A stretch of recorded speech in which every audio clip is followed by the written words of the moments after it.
श्रोता प्रेमियों, मैं राम सागर शास्त्री आप लोगों के समक्ष रखने जा रहा हूं कृष्ण और बलराम का नामकरण। देखिए, पूतना वध के पश्चात एक बार भगवान श्री कृष्ण के करवट बदलने का अभिषेक उत्सव मनाया जा रहा था। उसी दिन उनका जन्म नक्षत्र भी था, अर्थात भगवान श्री कृष्ण 27 दिन के हो गए थे। इस 27 दिन के हुए जब प्रभु करुणागार, उस दिन आनंद घर हुई एक जयबनार। घर में बहुत सी स्त्रियों की भीड़ भाड़ थी।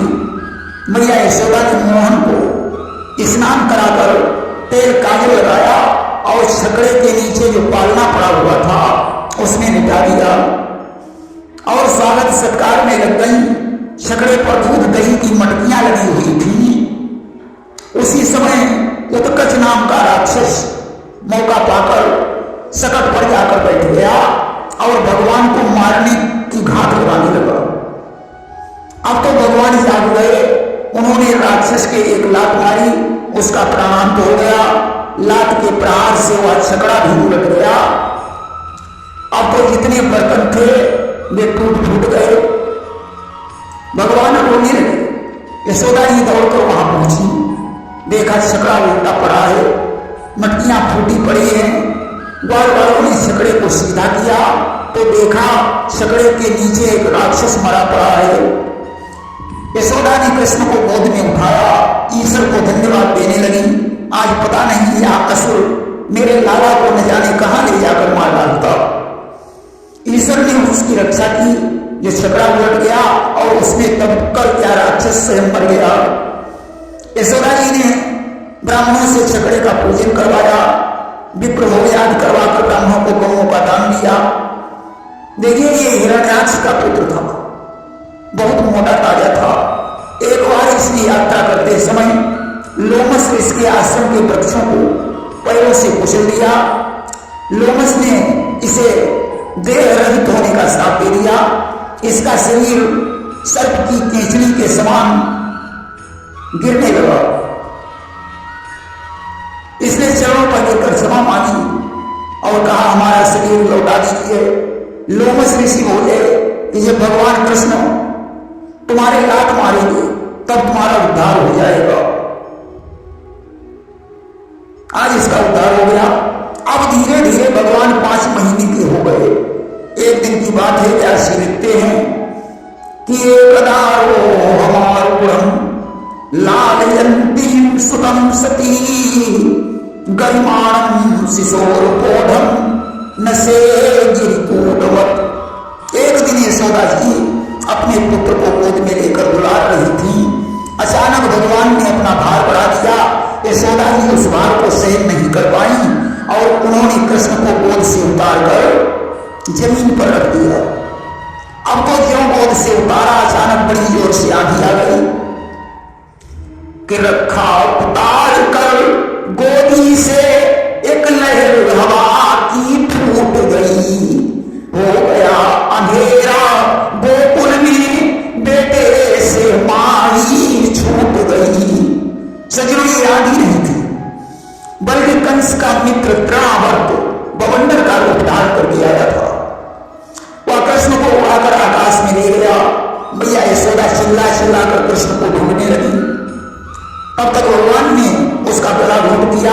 2 बड़ी बात जवान ही शांत हुई तो सभी ने देखा एक विकराल राक्षस मरा पड़ा है जिसके पास कृष्ण खेल रहे हैं। गोपिकाओं ने उठा लाई, यशोदा को दे दिया। यशोदा अपने पुत्र को पाकर बड़ी प्रसन्न हुई। देखिए, ये पांडुर देश का राजा सहस्राक्ष था। एक बार यह रानियों सहित नर्मदा के तट पर विहार कर रहा था।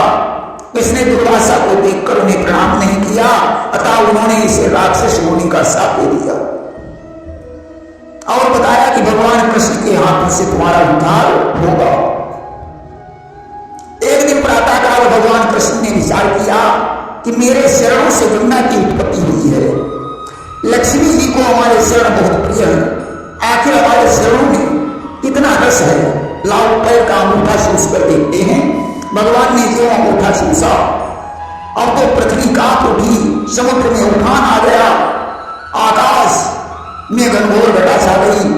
नंद जी को ऐसा प्रतीत होने लगा कि अब प्रलय होने वाली है, कि पृथ्वी कांपी सागर उछला, घनघोर गिर उठा नभ पर है। क्या सचमुच आज प्रलय होगा, अंगुष्ठ चूसता जगधर है। नंद जी भयभीत हो गए। उसी समय भगवान ने अंगूठा चूसना बंद कर दिया। अब एक दार भगवान शांक मारो प्रभामिनी, प्रश्नतम पायामास स्तनम स्नेह परिप्लुता। एक दिन की बात है, यशोदा जी कृष्ण को गोद में लेकर स्तनपान करा रही थी। स्तनपान कराकर उन्होंने कृष्ण का मुख चुम्बन किया। अचानक कृष्ण को जवानी आई। अब तो यशोदा को सारा विश्व कृष्ण के मुंह में दिखाई पड़ा। पुत्र के मुख में सारा विश्व देखकर उनका शरीर कांपने लगा। आश्चर्यचकित होकर उन्होंने अपनी दोनों आंखें बंद कर ली। इसके बाद आंखें खोली, भगवान मुस्कुराए। यशोदा जी सारी घटना भूल गई। इसके बाद भगवान का नामकरण संस्कार हुआ कि गर्गा पुरोहितो राजन यदूनाम सुमहातपा, ब्रजम जगाम नंदस्य वसुदेव प्रचोदिता। गर्गाचार्य वंशियों के कुल पुरोहित थे जो बड़े तपस्वी थे। वसुदेव जी ने उन्हें गोकुल में नंद बाबा के यहाँ भेजा कि जाओ हमारे दोनों पुत्रों का नामकरण संस्कार कर दो। गर्गाचार्य जी गोकुल में पहुंचे। नंद जी ने उनका यथोचित सत्कार किया। नामकरण संस्कार की तैयारी हुई। गर्गाचार्य जी ने कहा, नंद जी अयम ही रोहिणी पुत्रो रमयन सुहृतो गुण, आख्यास्ते राम बड़ा विख्यात बलम विदु। यह रोहिणी का पुत्र है, इसलिए इसका नाम रोहिणी होगा।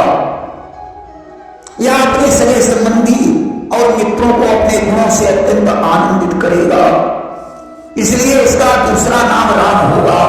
इसके बल की कोई सीमा नहीं है, अतः इसका एक नाम बलभद्र होगा। फूट पड़ने पर या मेल करवाएगा, अतः इसका एक नाम संकर्षण ही होगा। कि संकर्षण बलभद्र अरुरामा, कहे तीन अग्रज के नाम। अब गर्गाचार्य जी ने भगवान कृष्ण की जन्म कुंडली देखी और लग्न मुहूर्त देखते ही उठे बलिहारी है। हे नंद तुम्हारा नंद नदन कुछ मनुज नहीं अवतारी है। गर्गाचार्य जी कहने लगे, नंद जी तुम्हारा ये बालक साक्षात अवतारी, या अनेक प्रकार की लीलाएं करके तुम्हारे चित्त को प्रसन्न करेगा। वसुदेव का पुत्र होने के कारण इसका एक नाम वासुदेव होगा। यह सभी मनुष्यों के हृदय को आकर्षित करेगा, इसलिए इसका दूसरा नाम कृष्ण होगा। प्रेम बस इसे लोग कनाई भी करेंगे। इनके नाम अनंत है। वासुदेव वासुदेव और कृष्ण कन्हई, और इनके नाम अपर बहुराई। नंद जी ने पूछा, महाराज इसके कुछ गुणों और अवगुणों के बारे में भी बताइए। गर्गाचार्य ने कहा, यह अपनी माता को बहुत प्यारा होगा, दूसरी स्त्रियों से प्रेम रखेगा, निर्लज्ज होगा, चोर होगा और गरजोर होगा। कि माँ पुलरिसु पर तीरथ चोरा, पर जोड़ा। माता पिता को आनंद देने वाला होगा, राजा बनेगा, इसके कई विवाह होंगे और बहुत से पुत्र भी होंगे। कि माता पिता को आनंद भी है, अमृत सुत सहित जगत यशी है। इस तरीके से नामकरण संस्कार करके गर्गाचार्य जी अपने आश्रम को चले गए। 6 महीने में कृष्ण का अन्नप्राशन हुआ और कालेन मृगताल्पेन गोकुले राम केशव जानुभ्याम सा पाणिभ्याम रिंगमाणम विजय।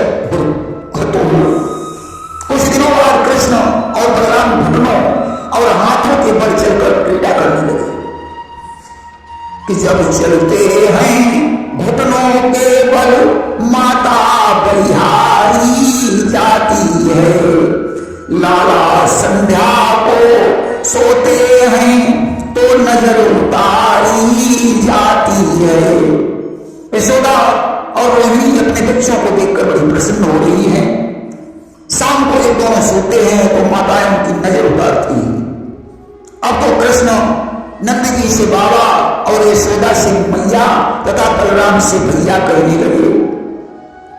अभूरी भरे अति शोभित श्यामजू तैसे बनी सिर सुंदर चोटी, खेलत खात फिरई अंगना पग पैंजरी बाजती पीरी कसौटी।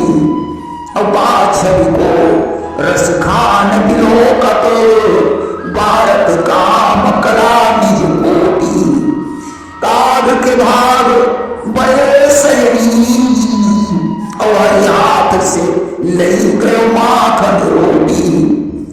दूर से बड़े हुए भगवान कृष्ण बड़े सुंदर लगते हैं। वे आंगन के बीच खेलते खाते हुए घूम रहे हैं। उस कौए के कितने बड़े भाग्य हैं जो भगवान के हाथ में से माखन रोटी छीन कर ले गया। कि ठुमक ठुमक रहे खेल श्याम जी आंगन में, ठुमक ठुमक रहे खेल श्याम जी आंगन में।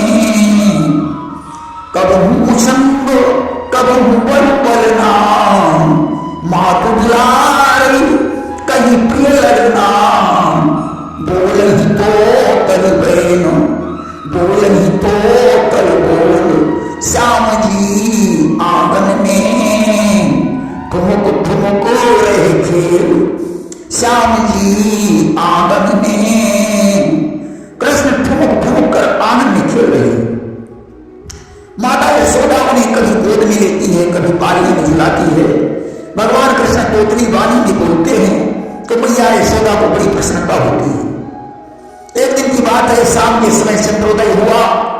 अब तो कृष्ण चंद्रमा को देखकर मचल गए। उन्होंने यशोदा से कहा, मैया मुझे चंद्र खिलौना चाहिए।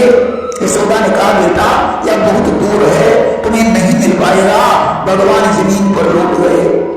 नहीं मैया, जब तक मुझे ये खिलौना नहीं मिलेगा तब तक मैं तुम्हारी गोद में नहीं आऊंगा। मैया ने सोचा कन्हैया ऐसे नहीं मानेगा। उसने एक थाली में पानी भरा, आंगन में रख दिया। चंद्रमा की छाया उसमें दिखाई देने लगी। यशोदा ने कहा, बेटा तुम्हारा खिलौना इस थाली में आ गया है। अब तो भगवान ने जब उसे पकड़ने के लिए हाथ डाला, छाया विलीन हो गई। भगवान रोने लगे। मैया ने कहा, आओ बेटा मैं तुम्हें एक कहानी सुनाती हूं, तुम उसको सुनते सुनते सो जाओ। लेकर के नाम कहानी का इतिहास सुनाती थी मैया, त्रेता युग का श्री रामचरित इस भांति सिखाती थी मैया। आज मैया यशोदा कृष्ण को त्रेता युग का इतिहास सुनाने लगी। मैया ने कहा, बेटा सो अयोध्या में महाराज दशरथ का शासन था। जिनकी 3 रानियां थी, उनके घर में 4 पुत्रों का जन्म हुआ। बड़े पुत्र का नाम राम था, जिन्होंने मिथिलापुर में जाकर शंकर का धनुष खंडन करके मिथिलेश नंदिनी सीता के साथ विवाह किया। कि श्री रामचंद्र ने मिथिला में जीता संग्राम स्वयंवर का, मैथिली सिया को प्राप्त किया कोदंड खंड कर शंकर का। घर आए तो कैकेयी माता के द्वारा उनका 14 वर्ष का वनवास हो गया। वन में लंका के राजा रावण ने साधु का वेश बनाकर सीता जी का हरण कर लिया। अब तो जो रावण का नाम सुना, भगवान कृष्ण चौंक पड़े। उनके मुंह से यही निकला, लक्ष्मण लाओ तो अभी मेरा तीर कमान, करना है लंकेश का चूर मुझे अभिमान। हे लक्ष्मण मेरा धनुष मार लो, मुझे लंकेश रावण का अभिमान चूर करना है। अब तो यशोदा जी डर गए। हाय मेरे लाला को क्या हो गया, या कैसी को सुलाया। ज्यों सवेरा हुआ यशोदा प्रभाती गान करके कृष्ण को जगाने लगी कि जागो मेरे कृष्ण कन्हाई, माता तुम्हें जगाए, सवेरा हो गया है, सवेरा हो गया है।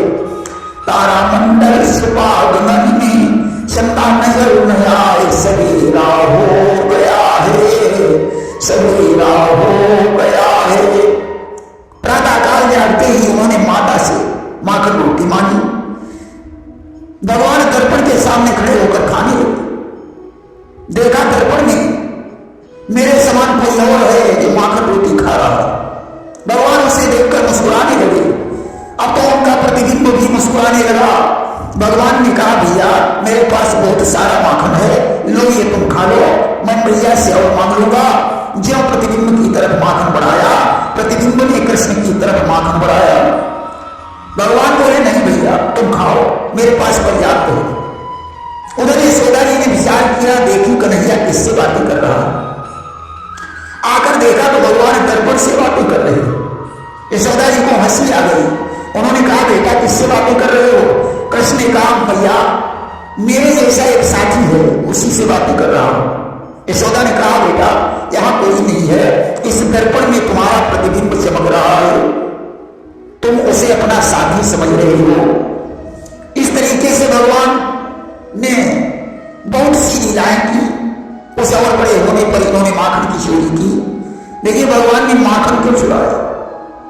वो स्वामी तुलसीदास जी ने मानस में एक चौपाई लिखी है कि संत हृदय नवनीत समाना, संतों का हृदय नवनीत के समान होता है। इसलिए भगवान ने माखन चोरी के बहाने से संतों के चित्त को चुराया है।